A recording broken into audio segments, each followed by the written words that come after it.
রিপন একদিন জঙ্গলের রাস্তা দিয়ে বাড়ি ফেরার জন্য হাঁটছিল। এই জঙ্গলে থাকত এক ভয়ঙ্কর বাঘ। ক্ষুধার জ্বালায় জঙ্গলে খুঁড়াখুড়ি করছিল। বাঘে হঠাৎ দেখল একটি মানুষ জঙ্গলের দিকে আসতেছে। বাঘে মানুষের দাঁড়ে গেল, গর্জন করে উঠল। বাঘে বলল, অনেকদিন মানুষের মাংস খাই না, আজ তোর মাংস খাব।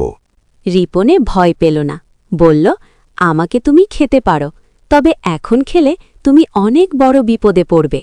বাঘে হেসে বলল, কি বিপদ?